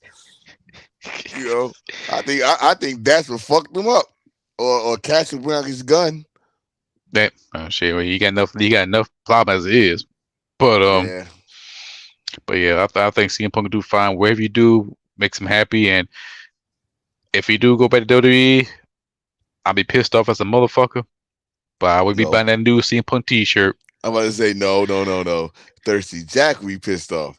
Hill Carmichael got a new T-shirt coming out. Yeah, I'll be a smart fan. I might be mad, but I ain't gonna burn my T-shirt. Sure, match my damn Jordans. Oh hell no! I still got my AEW CM Punk T-shirt right there. I'm not burning. That's the most stupidest shit I ever heard. You know, you just pay like $25 to damn near $30 for that T-shirt. You gonna try to burn it? Fuck you, Phil. You stupid. No, unless that shit got a moth or something in it. Yeah, that's what I'm gonna burn it. Yeah, burn no damn shirt I paid money for. Screw you. What's next, man? The next one is a fake noise, and if it's time to give Dominic Mysterio his prop. Okay, every time Dominic Mysterio grab the mic, all you hear is boos. And thank God I'm not the only one. Myself and Chris Dilworth, shout out to Chris, we both noticed that there was a fake noise. Like this past recent of Raw, Dominic Mysterio got the mic, he started talking loud boos. But if you pay close attention to all the fans' mouth, nobody opening mouth, nobody saying nothing. And I'm thinking to myself, like, wait a minute, they're using fake noise? And I'm like, well, goddamn, like, now it's getting stupid. Because we know he could talk on social media when he try to explain the story on NXT. You know he could talk to Jay Uso. And is he a great wrestler? I mean, he's okay. Yeah, he's getting there, but he's the same level as Chris Channing, Taz's cousin from ECW. I put him right there, but he's a champion somehow. But I think he's a champ. Yeah, I think so. So with that, I think it's time to give Dominic Mysterio his props. It's time to give him his run. Yes, he's the most entertaining heel. At first, I thought we'd get that 2000 Latino heat with him and Rhea, even though they ain't kiss. I wish they would kiss right now. You have to wait, but they didn't want to do that bullshit. This close. Yes. But they keep it professional. They teasing it like old fake ass Lacey Evans with that bullshit fan page. But Dominic Mysterio, he's entertaining. He's a good storyteller, and I think it's time for us to give him some props. But the fake noise shit is getting corny as hell. Stop that shit. Stop trying to lead us. Let us fucking be organic. If we go cheer them, we go cheer them. If we go boo them, we go boo them. Okay? We fucking booed John Cena.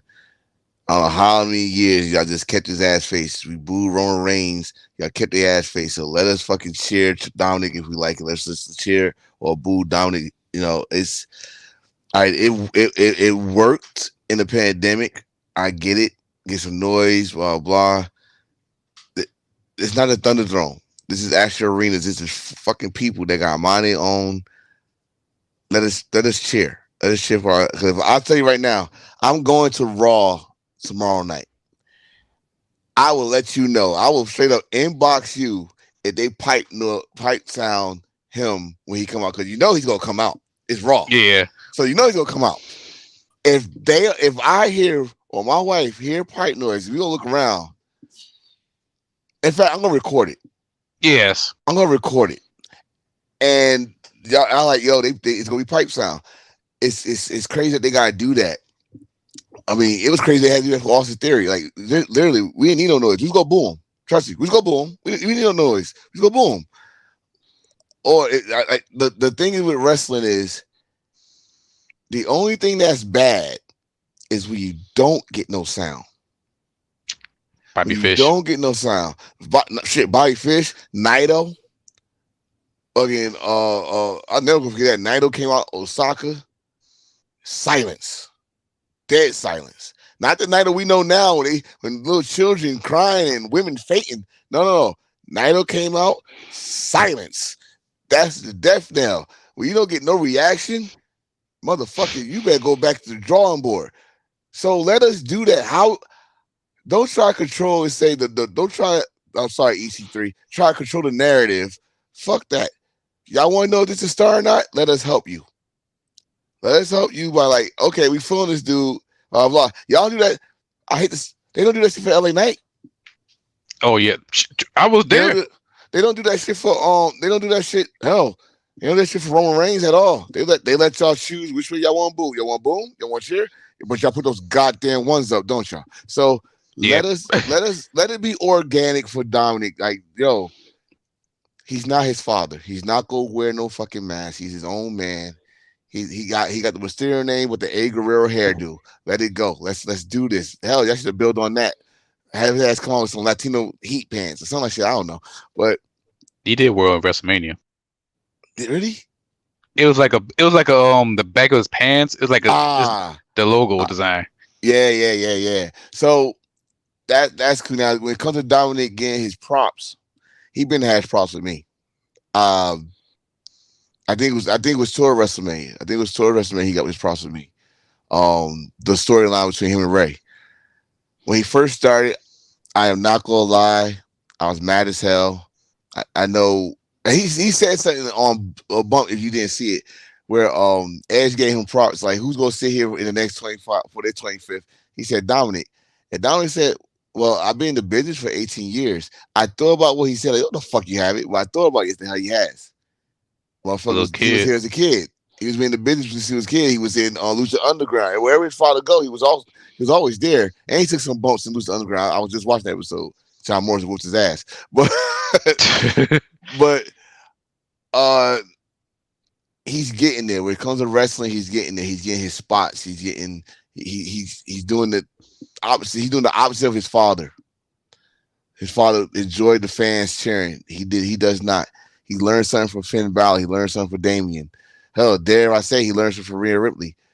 He's there because if you look at the difference of the sounds when he's on Raw and SmackDown compared to when he's on NXT, the booze in NXT is organic. There's no pipe noise. Even though they try to get loud where you can hear them, but you can still hear them. You could tell. You could tell in the pipe noise. You could barely hear him because the pipe noise is the sound that's coming from the damn speakers. So he could talk normal, and you think that's the crowd and shit. So he already got the heat. He got the heat. He's getting better on in the ring. He's probably one of the top 5 heels in the business. Maybe. I'll say in WWE, but like business wise, let's like this in the States. I mean, there you got especially in the States, you gotta do some major league shit all over. If I go to Impact, Bubba Ray is heat. If I go to NWA, I would say EC3, but I'll be lying. He's between the middle, to be honest. Yeah, right. I'll be lying.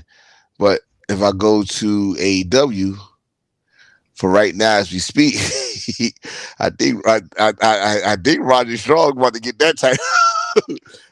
Oh yeah, Nick Strong. Nick Strong, act like a damn. Oh my god! But Dominic is a heat manic. That's because most of the people that's in the audience is fathers, and we want to whoop his ass. We want to be his father and whoop his ass. Don't get me wrong, Ray whooped his ass, Ray, but we want to whoop his ass. Like every time we see you, you got a punchable face. I just want to punch you in the face. So for me, Dominic Mysterio, at some certain point, I can fuck with him. It's like that type of person you ain't hang out with him. Oh yeah, But for him, it's going back to ECW. He got that just incredible vibe. It's like the World Heavyweight Champion vibe.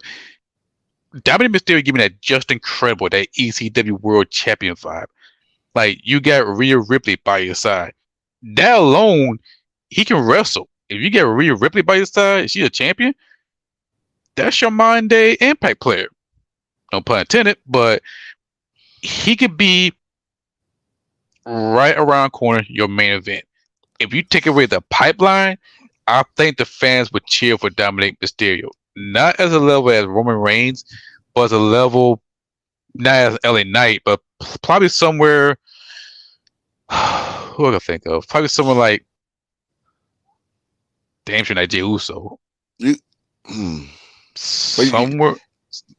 Tommaso Ciampa. I would give him close to Tommaso Ciampa level because he's there, but he's not all the way there. But if you give him that opportunity, hell, give him the IC title run against Jey Uso. I'll give you this. It's something you said earlier that he's supposed they close to my Latino heat. I'll go the opposite. Yeah, it got the Eddie Guerrero China thing, but I'm going the Triple H China thing. My time. Yes. My time. On his race to WWE title, WF title. When China was there, giving people low blows and all that shit, and China was beating up people, just like we were really sparing people. That I'm thinking that I'm giving that vibe more than Latino heat. Like, don't get me wrong, that's Eddie Guerrero China, but the China didn't do that much for Eddie. Not that much.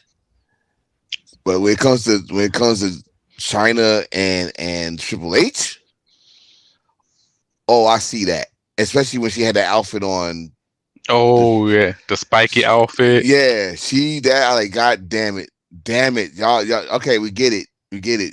That's the closest thing y'all got to China in a long time. We get it. But she said that was her idea, so big up to her.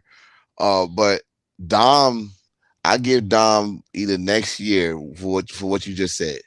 I'll give Dom next year to be a mid-card champion. With or without Judgment Day, he will be a mid-card champion. Shit, he already a former tag team champion. I don't know if we gonna count the North American title, but if not, if I mean it's been defended on Raw, it's been defended on SmackDown, so why the fuck not? Yeah. And if y'all saying NXT is now the third brand, it's not no developmental, then fuck it. Let's count it. He is 2 belts away from Grand Slam. True. So why the fuck not? Let's pull that button. I mean, shit, y'all got him on TV every fucking week, 3 times a week now. Judge Day is on fucking SmackDown. Judge Day is on NXT. Judge Day better be on Raw. Let's go with this. Let's go. I want to see what he can do now. Like, we already know what he could do. When he improve, what y'all gonna do when the fans is gonna turn and say and respect this boy? Like, what y'all gonna do? Y'all gonna have him in the rear view, or y'all gonna pull that trigger and push him? I say, you know what? I think they're planting seeds, and yeah, we better go anyway. They planting seeds because The Walking Dead. They're planting seeds with Jay and Dominic, because what he says kind of like, hey, we both come from a broken family. We come from dysfunctional family. We solo. And I'm saying, like, I can see them two going after the IC title. It's like a damn Dark Order recruitment commercial. At least they win championship, unlike Dark Order. But but Dominic and Jey Uso, that'd be an interesting feud, but after Jimmy and Jay. Because Jimmy is, I know we changing shift, but right now Jimmy and the Bloodline, this is a WWE version of the Fire Heartbeat. Because right now Jimmy start acting like Eddie Kane now. Yeah, he came on with we are the one T-shirt. He came in there, come on, man, we the one. And I'm saying, like, are they going backwards? And this is your 3rd chapter of the Bloodline? Because this is it. Then you're fucking it up. I don't know, but it's with Jimmy. With Jimmy, it seems like he's losing his mind. Like they finally broke him. Like, you know how someone like get finally cracked, like he don't know what to do. Jay on Raw, Roman and them and all this shit though. Like, I guarantee you, when they say Roman come back, whenever Roman come off this mini vacation he's having in the island of residency, I can see the first thing they're gonna do is bring out Jimmy. Jimmy gonna have they're gonna start some shit between them and the OC. AJ's gonna be Roman's next challenger, because that's what it looked like. It's working on AJ to be the next challenger for the damn title, which means Jimmy and Solo gotta go after the OC, the Good Brothers. My head hurt just thinking about that, but that's what it looked like. Jimmy's gonna crack. I think Jimmy wants to be the tribal chief. If that happens, that's the reason why I think Dodie shot himself in the foot. If they would have kept Jay and the SmackDown, we could have had a Fatal 4-Way. And like I said, my version of Fatal 4-Way at WrestleMania, because you got more story to build up. But now you got Jay on Raw, likely to be an Intercontinental champion. Come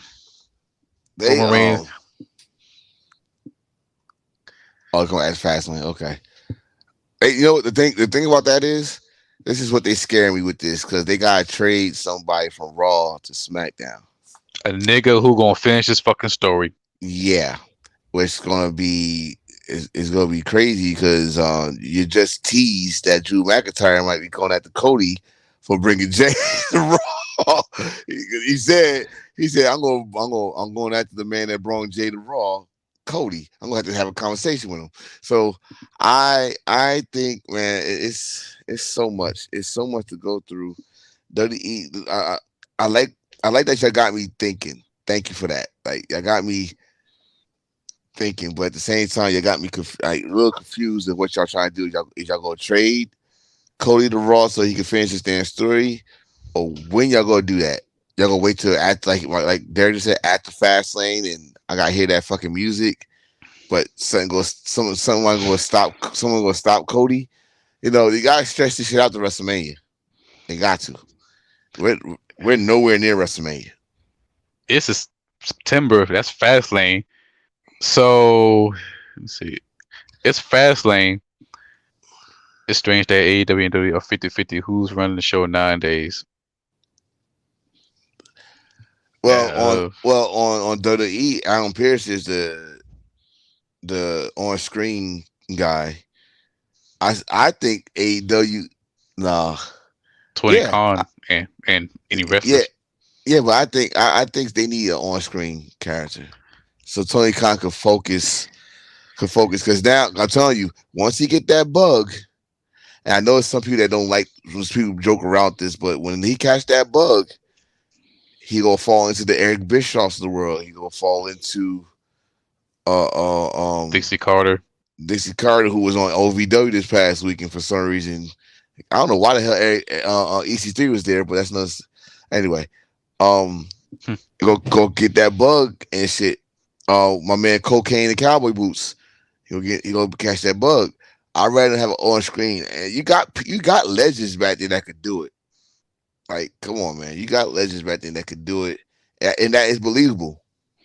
You can't tell me that you don't think Arn Edison would be a good guy to be in charge.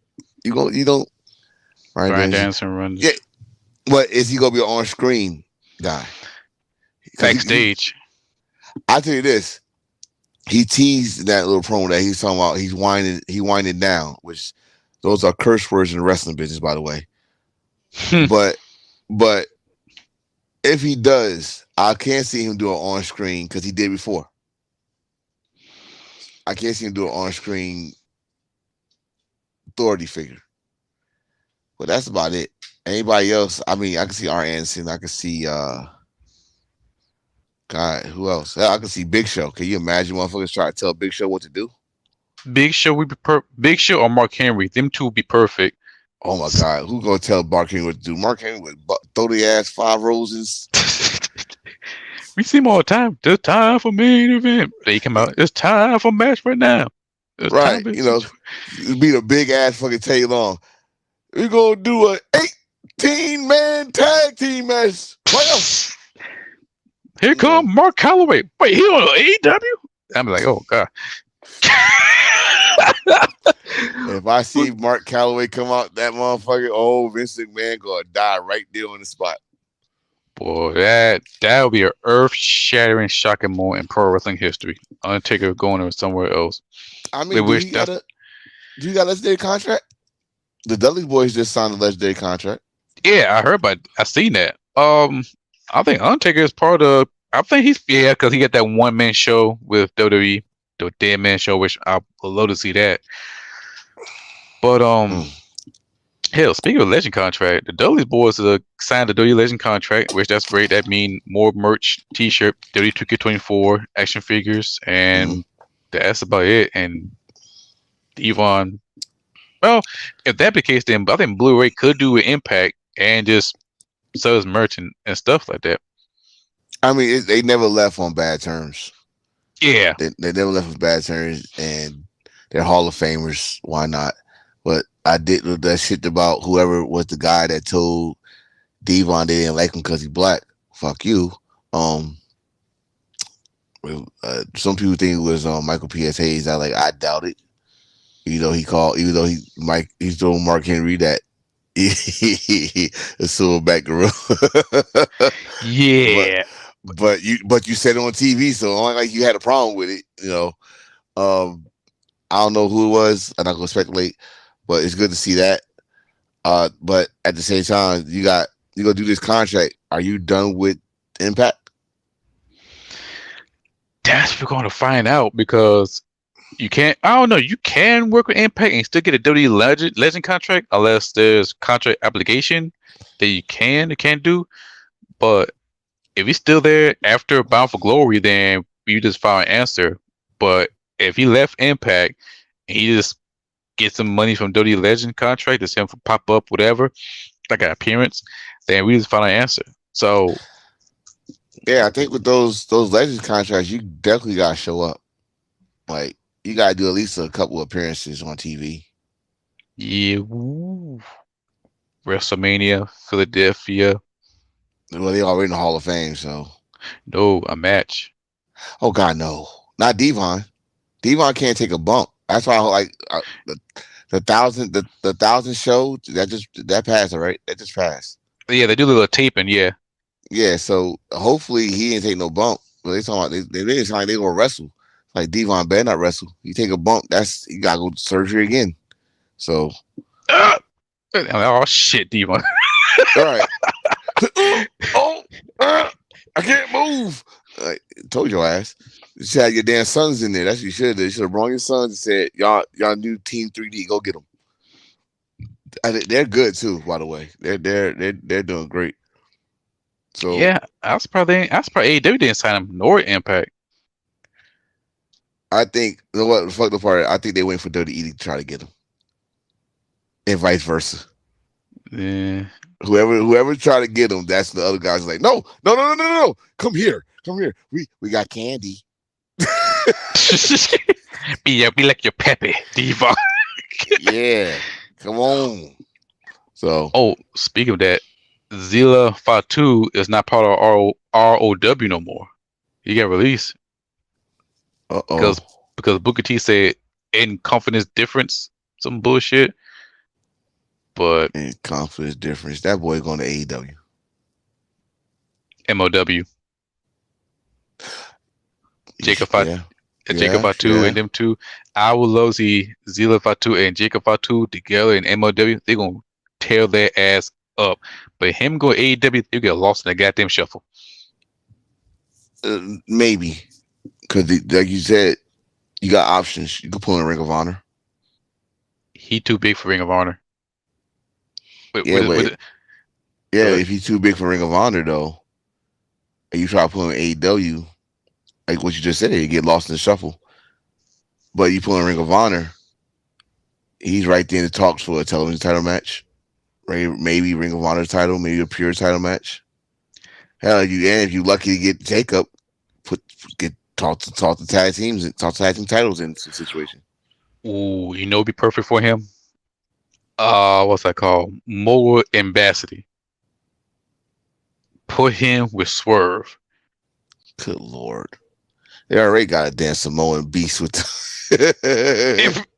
They good for a trio, but like if they need to be a serious stable, I would like to see all of them together. Not like Brian Cage just come out solo, but they need to come out all together. And if you do that, they be more serious stable. Which I love right now, but if we put Zilla for two, oh my god. The only thing I need from Mobile MC it's not even from Mobile MC. All I need from Swerve is now you set the table. I need you to go now. I need you to go after that AEW title. He is. I just need to go for the AEW title, and I won't. No, do I want him to beat MJF?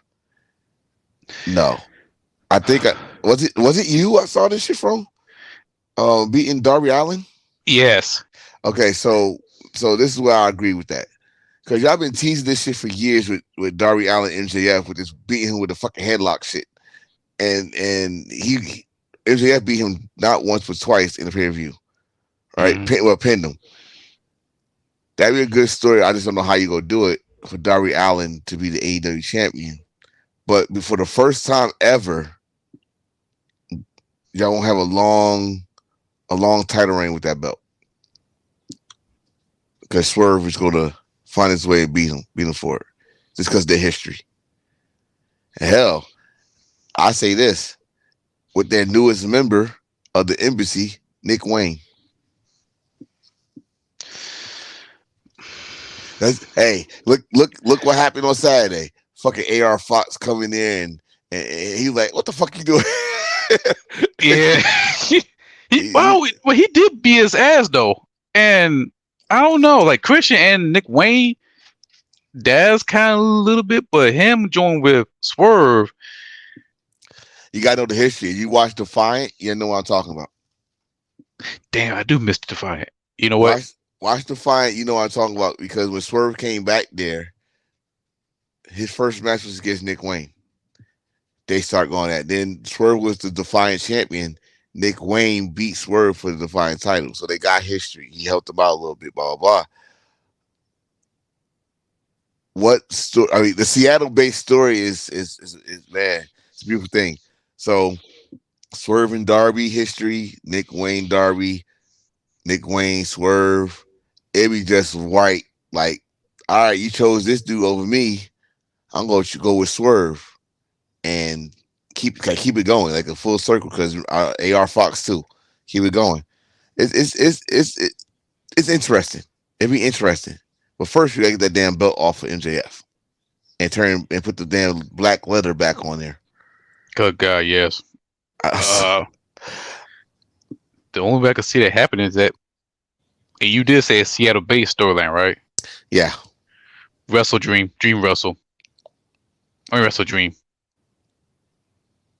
You want MJF to lose the title there? I wish, but nah, they're gonna save that for. Well, I think is it this month or next month? I think next month. Yeah, next month. Yes. Where's Full Gear? Full Gear's in November. Yeah. November will be a year that MJF been champion. If he make it that long, but it'll be a year. It'd be a poetic justice because that's the same city that he dropped that bullshit ass pipe bomb. Would it be crazy that he go over there and lose that title? But some screw job. It gotta be a screw job. Yeah, y'all made him a face, which I don't think he's a face anyway. Like I said, he might find a way to turn on Adam Cole, or Adam Cole find a way to turn on him. But yeah, we're thinking too far ahead. But that'd be great. That'd be great for him to lose the belt there, where it all started, where all the bullshit and the whining, the crying. You missed that meet and greet in Los Angeles. You got squashed in was it Los Angeles? You got squashed or somewhere in California? Yeah, because of the pandemic. I think supposed to be like Las Vegas, I think, and then. No, it wasn't Las Vegas. It wasn't Las Vegas. Yeah, Las Vegas. Las Vegas, and then you came up to LA, did that little your version of the pipe bomb, and yeah, that'd be it. That'd be poetic fucking justice, guaranteed. You just playing them. You just say something earlier, and it just dawns on me. He called Tony Khan a mark. All them years he's been torturing Tony Khan. And Tony Khan, he made that appearance with MJF and Adam Cole. God, I hope I was wrong for this, but I think Tony Khan might screw MJF. He could, but this is the thing I said about that. If you make him an on-screen authority figure, he's gonna fall in that fucking trap like everybody else. You gonna forget you gonna forget who the fuck you are. You know what I mean? Yeah, but the question is, who be the champ? I think I know who gonna beat him. I hope it's not Wardlow because I haven't seen him in like I don't know how long. No, it's the guy who beat Kenny Omega clean. Keno, the nigga. Takashi. Yeah, Takashi. Yeah, he said the nigga. Yeah. The nigga, goddamn it! You know what, goddamn it! Shit, the nigga. I think he'd be the one to become the champion because he's on the run and he defeat everybody, and him be the first Japanese champion. That would speak a lot of volume. That'd be a smack in the face. That'd be a smack in the face. We just mentioned about what Swerve said, the first black. And you go the other way and go for the first Japanese champion. Like, what the fuck is... It will be a smack in the face, but I mean, Swerve will get a shine on, but he go get that chip, the Casino Royale chip. Whatever he gets, we're gonna say this right now. He gets to that ladder match for the brash. No, for the chip, not the brash ring. The brash ring for the TNT title. The chip. He get the chip. Now, remember I asked you this last year. I think it was last year. I said, can he defend that anytime like the Money in the Bank? Do they treat it like the Money in the Bank? I guess not. I thought they did. How about Swerve be the one that treat like the Money in the Bank? Be the first one to treat like the money. If he wins, if he's in it, he treat like the Money in the Bank and cash it in at the whoever's champion, MJF or someone else won it, and then he cash. Like I said, let's say Darby Allin gets a title shot in Los Angeles, he wins, is emotional. You hear Swerve music, he cashed it in right now. That'd be the first time ever, I think, in AEW, with the exception of the TBS title, which we all saw what happened there. Tragedy. Yeah. But she's back, so oh joy. Yay. I hope she had fun. Thank God. But yeah, that's the show. We have good topics. And right now it's 8:00 and it's time for us watching football and Walking Dead. So, and okay. But Yes. episode 61. Dun-dun-dun. I'll try to think what the hell we're gonna talk about. Oh, but matter of fact, New Japan, because they got the Road to Destruction. Yeah, I gotta catch up on that. I missed all 3 days. All 3 days. God damn. I catch But one of them. No, I was like rude. I said I was in Richmond, then work and all that stuff. So Oh, yeah. Matter of fact, Road to Destruction. DDT, because I needed to re-up my damn subscription. The Big Bang. okay. Go ahead.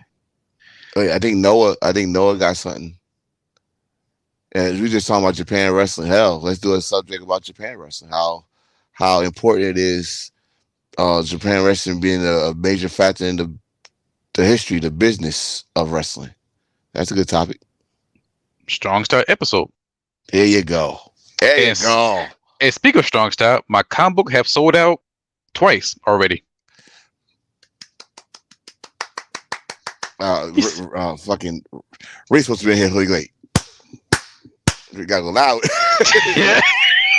Yeah, so my Strong Start comic book, the Street Racing Story, has been sold out not only in the Comic Con but also the other place. So it's been sold out. A second issue coming out this month. Trying to find what date gonna be. And yeah, so hey, you never know. You see my ass be on the Netflix. Oh shit. I- That's good. Yeah, I'll be like Kev from the Shy. I'm going LA. But anyway. That's a damn shame. It's- You know, that's funny how they did Papa Father. But anyway, You made it sound like how never mind, I ain't gonna say it. oh no, that's different. But this one you just Nope. but As I said, I ain't gonna say it. Nope. nah, that's that I'm surprised Tick Dogo didn't do the job.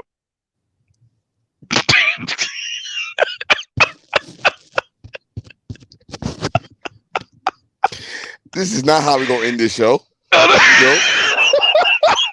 Nope. If they did it, oh shit, the shot with the Blue Club, oh shit. But anyway.